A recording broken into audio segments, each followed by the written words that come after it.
Prav prisrčno pozdravljeni prijatelji v naši domači oddaji Pot poti. Pozdravljam tudi gledalce hrvaškega gornjega področja in iz srca hvala za vaša krasna pisma. Tako smo postali ena velika družina oddaj Pot poti. Velika nedelja je gručasto obcestno naselje, ki leži ob vznožju Slovenskih goric na vzhodnem robu Ptujskega polja, preko katerega teče reka Drava.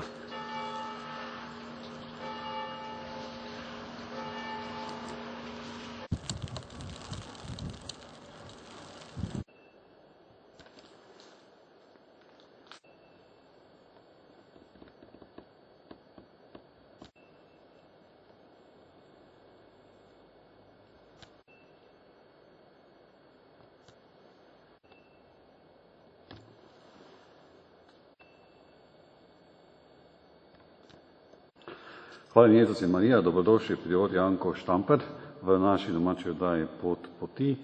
In prav na željo naših gledalcev oddaje Pot poti sem danes gostitelj v dekaniji Velika nedelja. Dobrodošli.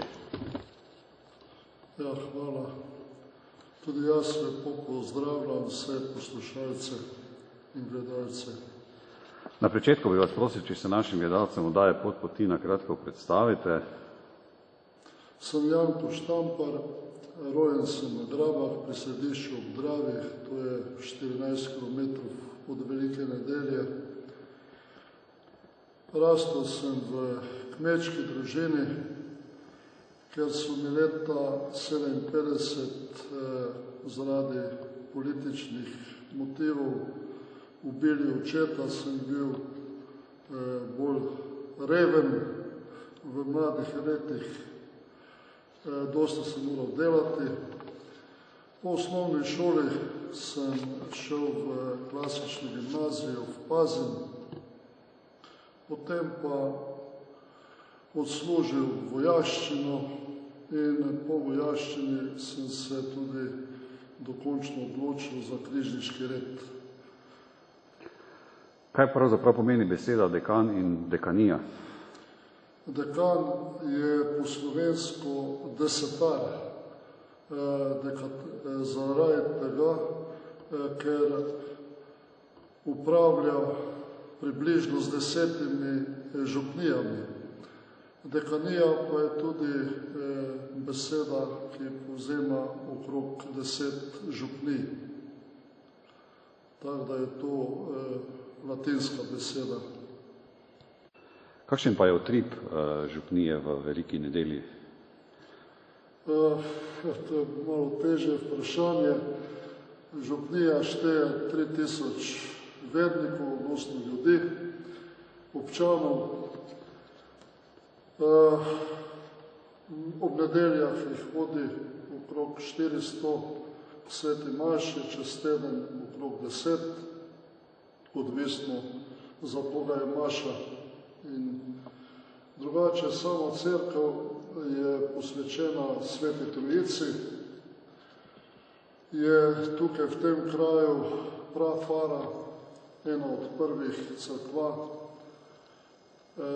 Glavni, tisti najstarejši del je tam, kjer je krstna kapela, zadaj za oltarjem, potem je prišlo do pozidav. Tako da to, tu, kjer sedaj stojimo,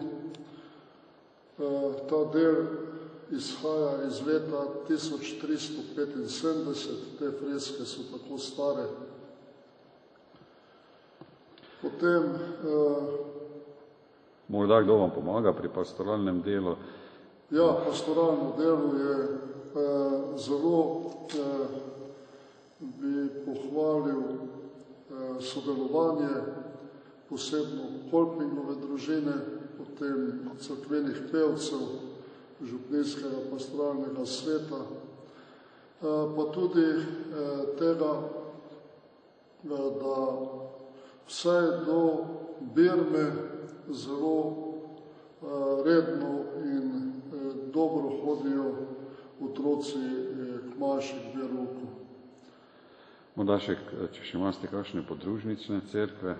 Katere so to? Ja, podružnična cerkev je samo ena, to je Runeč, se napiše, Runč se reče. Tam hodi ob nedeljah, ob 9, ko imamo sveto mašo, okrog 100 ljudi k maši pride. Je pa to na severu župnije, tam, ko so vinogradi.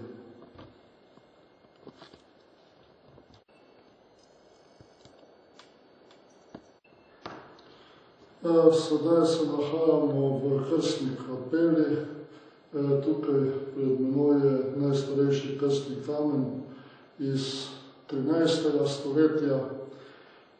Nekateri pa pravijo, da je bil sem prinešen in da izhaja zaradi teh romanskih glavic iz 9. stoletja.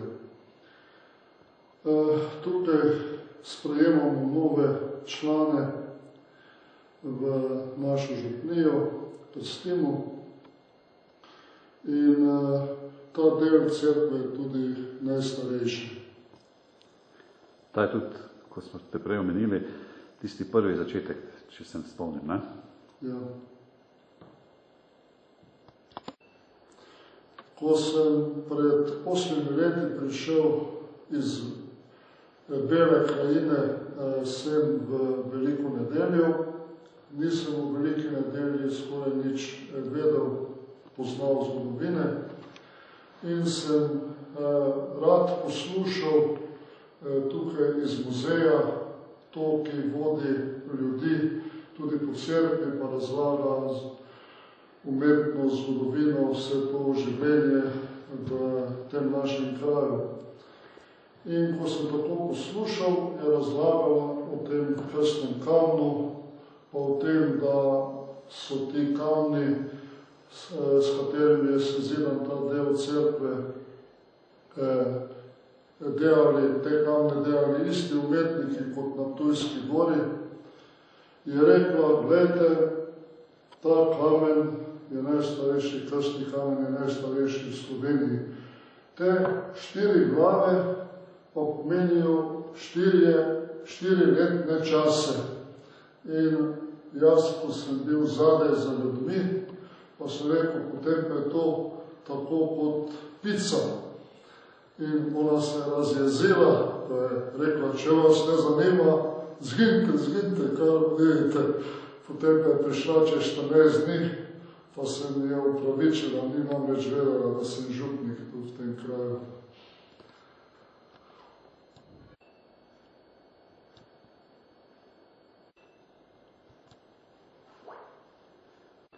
Prejel sem kar nekaj pisem naših cenjenih gledalcev oddaje Pot poti, kjer je bilo veliko povedanega o gospodu Janku, o župniji, pa tudi o sodelavcih, pa tudi ti, ki skrbijo, molijo v cerkvi, pa morda besedo 2 še bi vas prosil, gospod župnik. Ja, ponavadi pozabimo povedati to, da je v vsaki župniji ogromno tistih skritih sodelavcev, na katere se enostavno ne spomnimo, brez njih pa bi bil utrip župnije zelo klaven, odnosno prikrajšan. Če ne bi povedali, to pa so tisti, ki čistijo cerkev, skrbijo za cerkev, ki prinašajo sem cvetje, in tukaj lahko vidimo, vsak teden pride druga vas in krasi ter čisti cerkev. To je že ustaljena navada več let. Koliko vasi pa je v tej vaši župniji?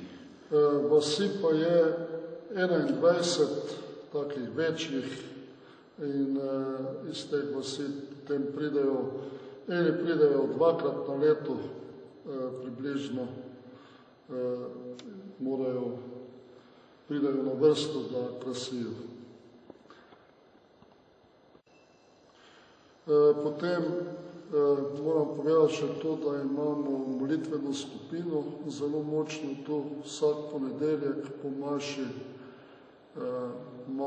imamo molitveno uro, kar je za pohvaliti, kajti če ljudje ne čutijo tega, da treba pri Bogu vsak blagoslov izprositi, potem tega Božjega žegna ponavadi ni v župniji. Imate tudi močno kolpingovo združenje, koliko so mi gledalci pisali, drži tole? Ja, zelo močno, posebno na kulturnem področju. Letos bomo imeli žive jaslice, 25. to je na Božič in 27. zvečer ob 7. Izza župnišča, zunaj na prostem, sodelovalo bo čez 30 igralcev in še nekaj statistov, živali, tako da že sedaj pripravljamo te žive jaslice. Sodeluje skoraj polovico Fare, zelo dobro sodelujemo tudi s kulturnim društvom Simon Gregorčič, pele pa bodo naše mlajše pevke, ker imamo dva zbora, ki imajo ime Tisa.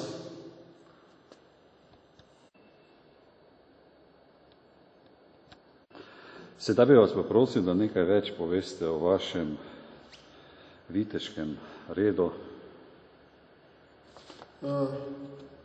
Nastal je v Sveti deželi in po tretji križarski vojni so pri obleganju mesta Akon, ki je v morju, začeli graditi take poljske bolnišnice, kjer so oskrbovali ranjence. Pozneje se ta red, ki je bil ustanovljen, potrjen od Inocenca III. 1199. leta, pa potem dan Plašč za Črnim križem 1205. leta, se je spremenil ne samo v tisto bolniško strežbo, ampak tudi v viteze, ker je bila potreba, da so ne samo zdravili, ampak tudi branili tiste kraje pred napadi. Pozneje, po četrti križarski vojni, pa se je red preselil sem naše kraje, tako da so sem Veliko nedeljo prišli križniki že okrog 1200. Prvo so se tukaj v Veliki nedelji naselili. Tukaj so dobili vso to ozemlje od Friderika Ptujskega, zato da so ga branili pred vpadi iz severa. Tako da je skoraj od Ptuja ob Dravi vse do Macincev, to je na Hrvaškem, pa do Ljutomera je bila ta križniška posest. Tukaj so ostali vse do danes, s tem, da so razne reforme, Jožefinska, pa tudi prej, ko je šel križniški red v Nemčiji v protestantizem, velik del, takrat se je pač to manjšalo ali večalo delovanje križniškega reda. Danes je tukaj v Sloveniji prisotno 5 duhovnikov križniškega reda. Imamo na praksi tudi novomašnika iz Slovaške, zdaj se uči slovensko, tako da bo potem prišel na pomoč k nam v Slovenijo. Vi ste prior.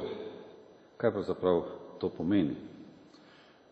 Prior pomeni po latinsko prvi v provinci, prvi v Sloveniji za ta red, pa tudi odgovoren odnosno po tem državnem zakonu zastopnik pravne osebe križniškega reda. Kje pa v Sloveniji pa na Hrvaškem najdemo ta red še? Kje duhovniki delujejo?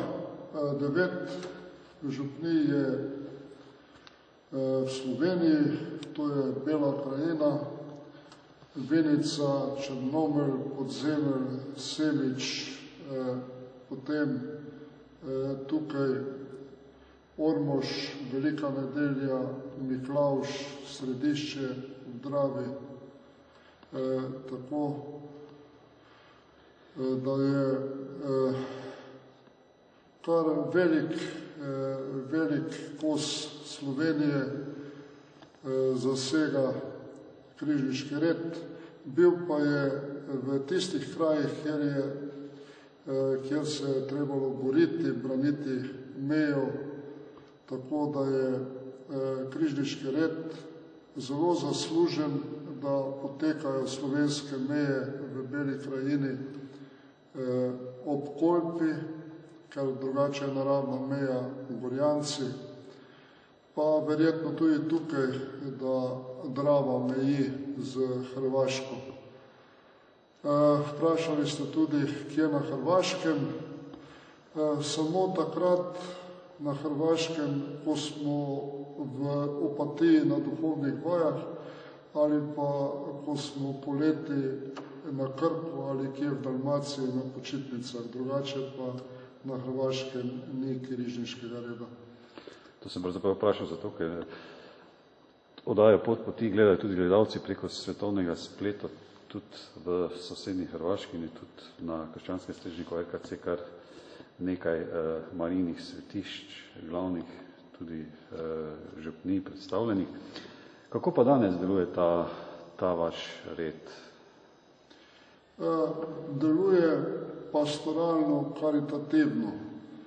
Predvsem večji poudarek je na pastoralnem delu, ker so po nacionalizaciji, odnosno zaplembi po vojni, ravno zaradi besede nemški, viteški red, nemški red, so obsodili priorja in zaplenili so imetje križniškega reda, odzeli bolnice, sirotišnice, so to karitativno dejavnost, ki jo je takrat imel križniški red, skupaj z sestrami križniškega reda.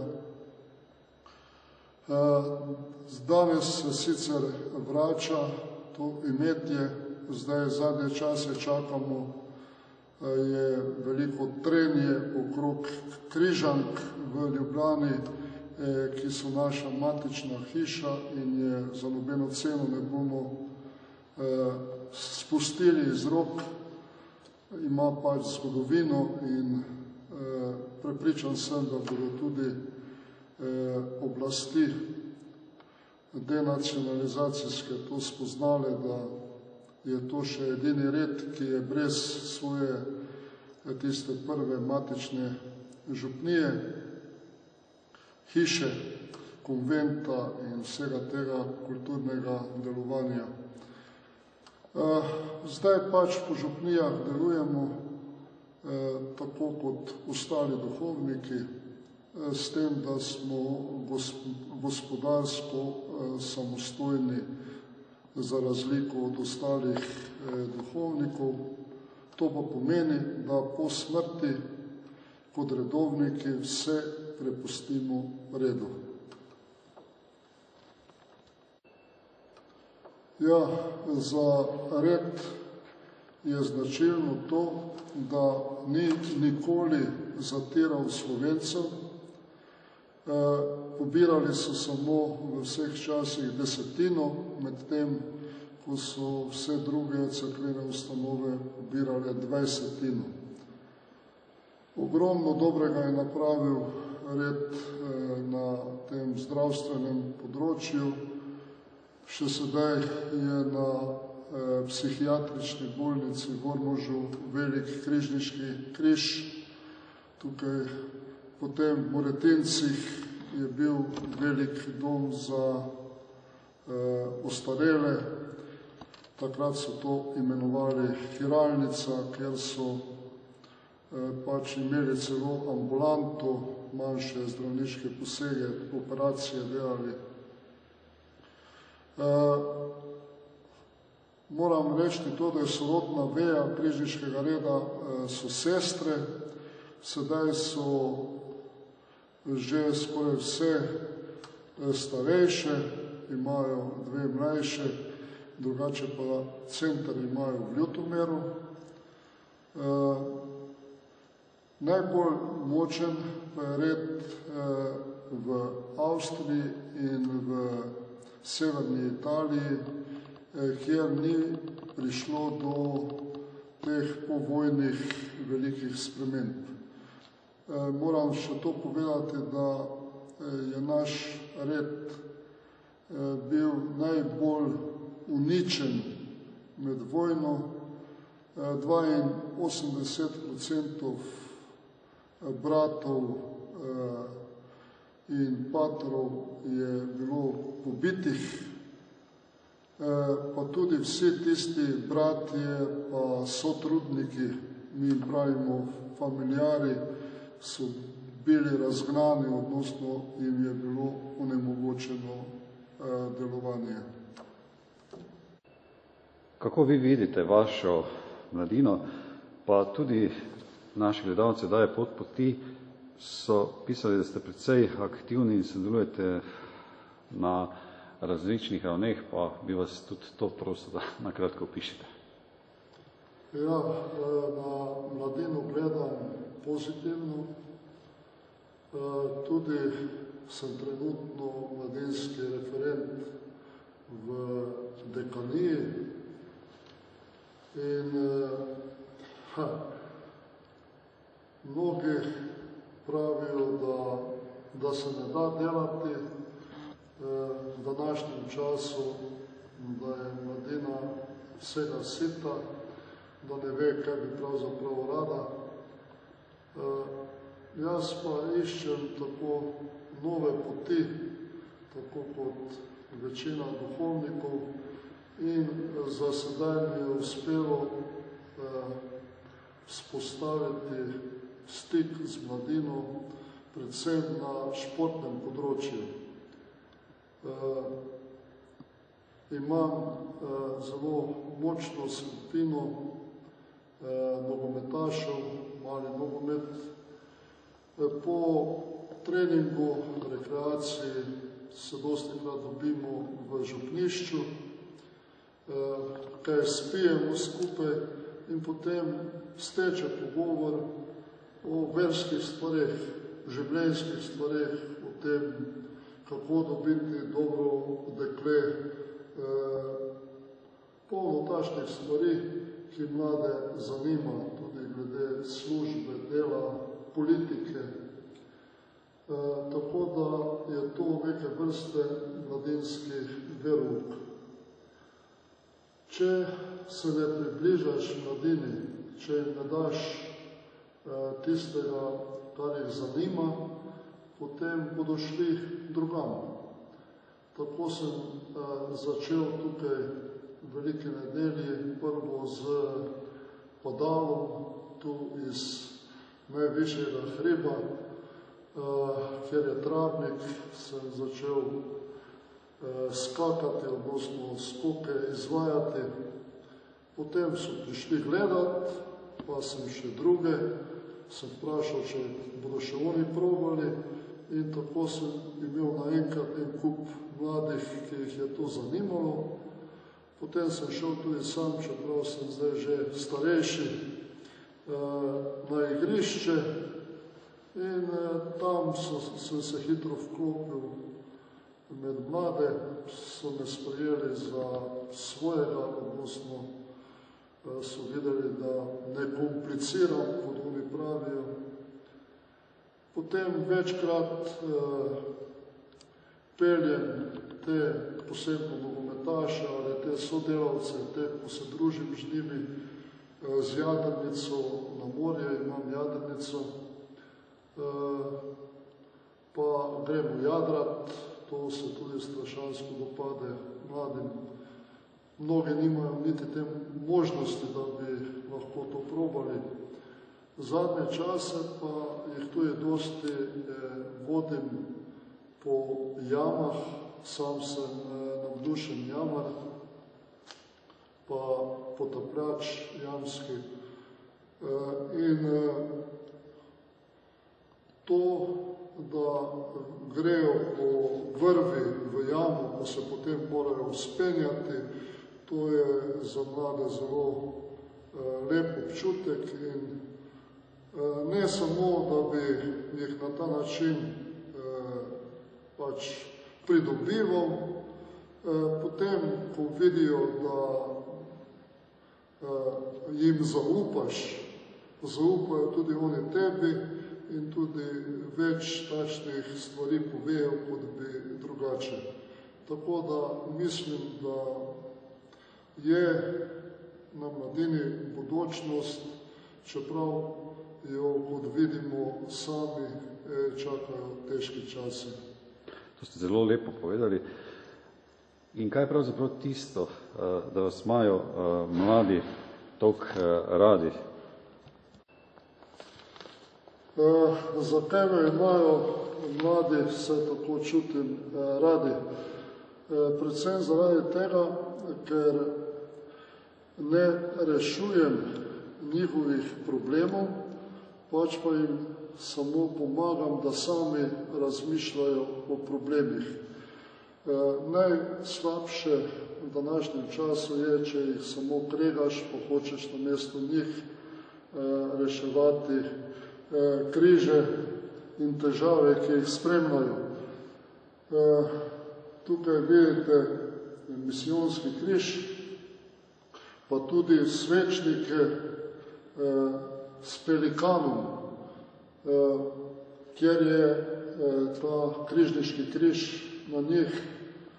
Verjetno vsi poznate to, da je pelikan tista ptica, ki poudarja dobroto Boga do nas. Namreč, ko vidi pelikan, da bi njegovi mladiči umrli, si na prsih pretrga kožo, tako da mu teče kri, da se mladiči nahranijo.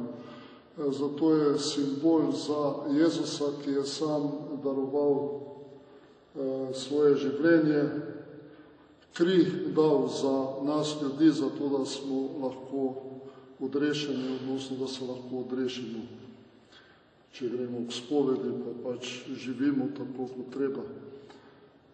Za mlade bi rekel še to, da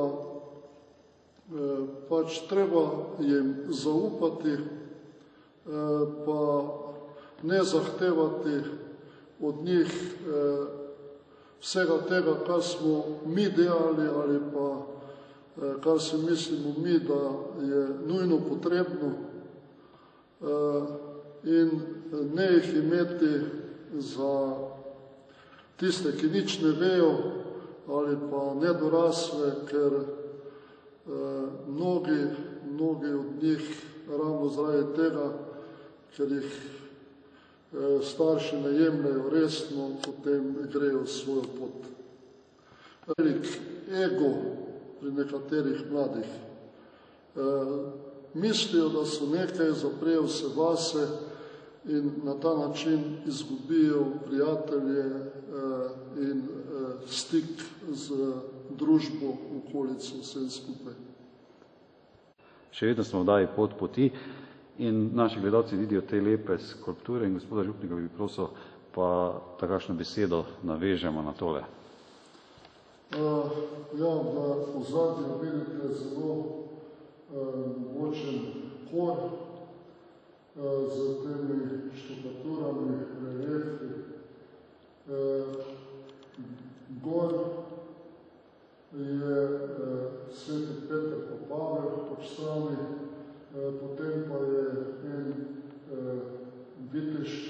grb. Pravijo, da je spodaj pod sedanjim napisom napisan tisti vitez, ki je ta kod napravil. Gor imamo tudi orgle, stare 100 let. Lansko leto, predlani, smo jih za Božič obnovili, tako da zdaj spet igrajo, čeprav pravijo, da niso, ne vem, kako koncertne, orgle so pa za veliko nedeljo kar dobre. Tako da zelo velik vtis napravi za vse ljudi, ki pridejo ravno na ta mogočen hor. Če pa so na njem pevci in pevke, pa je vtis poplačan, odnosno še večji, ker zelo dobro pojejo tukaj velike nedelje. Kako pa deluje prava krščanska družina v tem svetu? Krščanska družina, ki je osnovna celica naše družbe, pa tudi vsake župnije, po mojem mora biti poštena.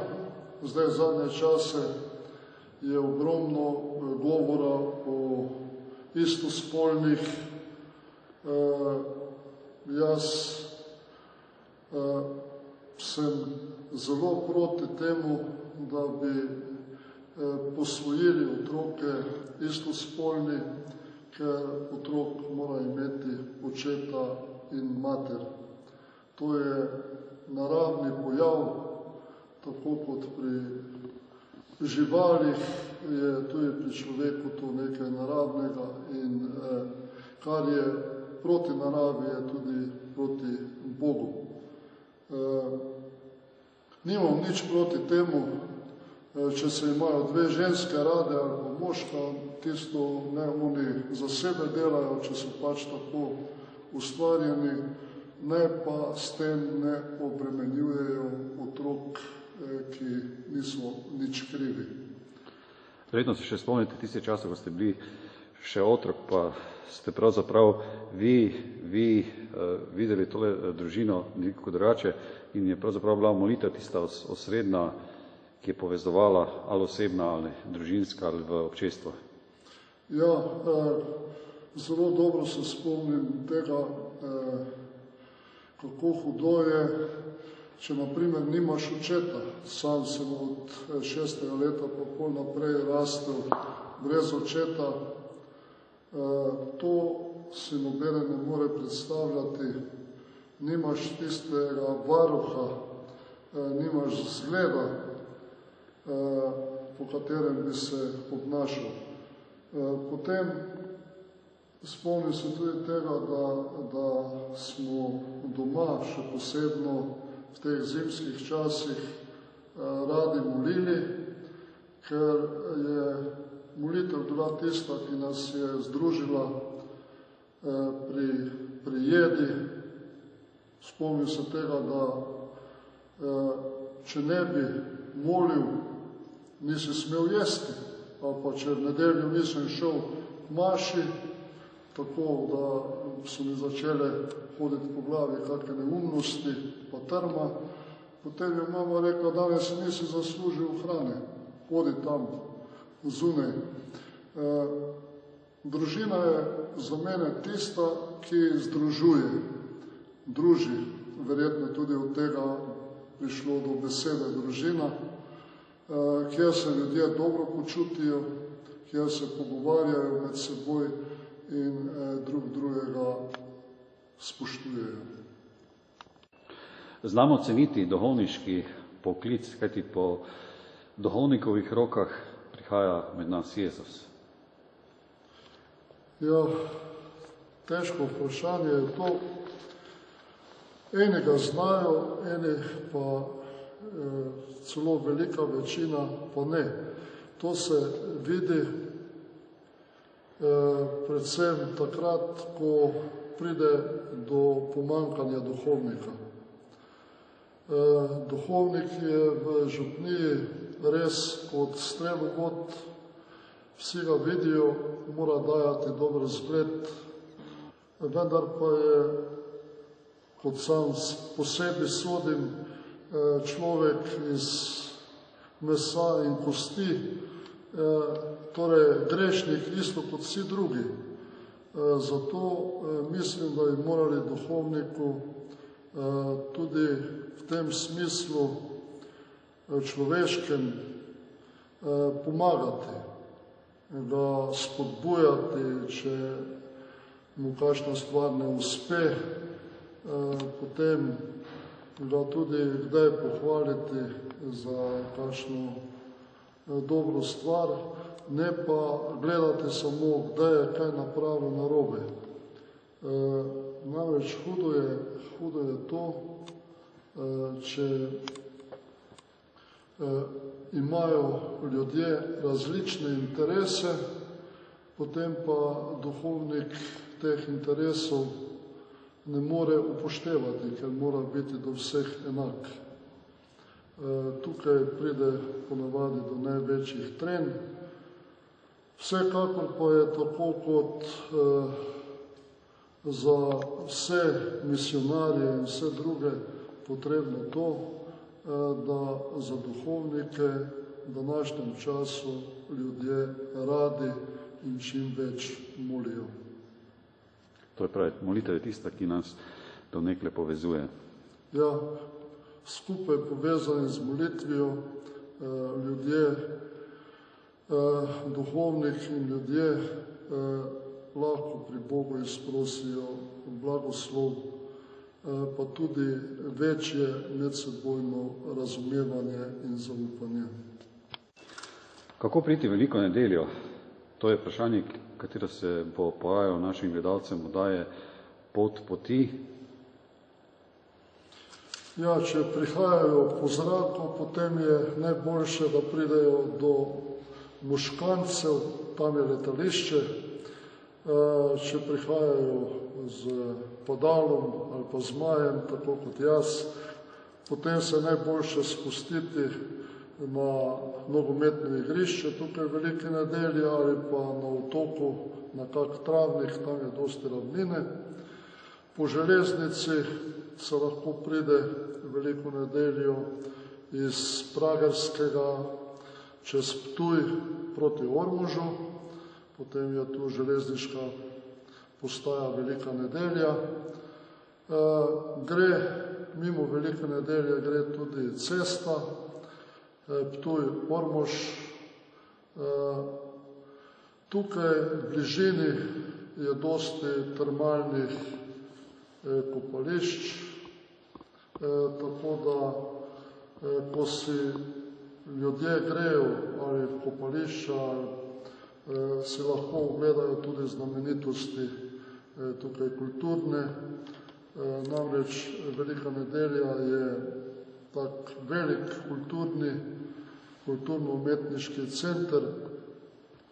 Imajo kaj videti, že to trdnjavo, Velikonedeljsko grad, Križniški grad, Komendo, potem vinograde in skratka vsak, ki se pelje od Ptuja proti Hrvaškemu ali pa če prihaja iz Hrvaškega, iz Varaždina ali Čakovca, bo hitro našel Veliko nedeljo na hribčku, potem pa se začenjajo vinogradi.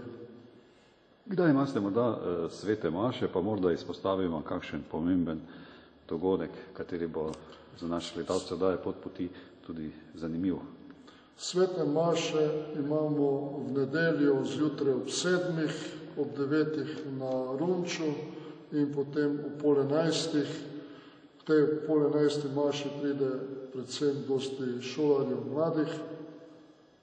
Čez teden pa imamo maše vsako jutro ob 6:30, ker imamo ob 7 verouk v šoli, pa potem zvečer pa prilagodimo času, sedaj po zimi imamo ob 5.